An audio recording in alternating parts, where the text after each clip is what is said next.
જય Shri Krishna, good morning. કેમ છો બધા? સ્વાગત છે તમારું મારા કિચનમાં. આજે આપણે એબીસી જ્યુસ બનાવવાના છીએ. એબીસી જ્યુસ એટલે એ એટલે એપલ, બી એટલે બીટરૂટ, સી એટલે કેરેટ. તો આ ત્રણેયનું મિક્સ કરીને આપણે આવું નાનું કટિંગ કરીને આપણે જ્યુસરમાં આજે જ્યુસ બનાવવાના છીએ. તો ચાલો આપણે જ્યુસ બનાવવાનું સ્ટાર્ટ કરીએ. તો આપણે જ્યુસર અહીંયા ચાલુ કરી લઈશું.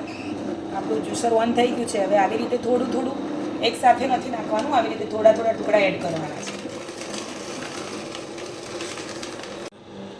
આવી રીતે આપણે થોડું થોડું એડ કરશું.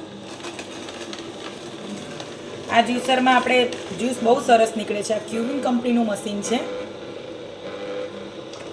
અહીંયાથી આપણે વેસ્ટેજ બહાર આવશે અને અહીંયાથી આપણો જ્યુસ રેડી થશે આવશે. હું તમને હમણાં બતાવું છું. જો આપણે આને ઓપન કરીશું, આપણો જ્યુસ રેડી થઈ ગયો છે. એબીસી જ્યુસ જોઈ શકો છો. હવે આપણે એને ગ્લાસમાં એડ કરી લઈશું. ફાઇનલી આપણો જ્યુસ બનીને રેડી થઈ ગયો છે, જોઈ શકો છો. મળીશું આવા નેક્સ્ટ વિડીયોમાં. જય શ્રી કૃષ્ણ.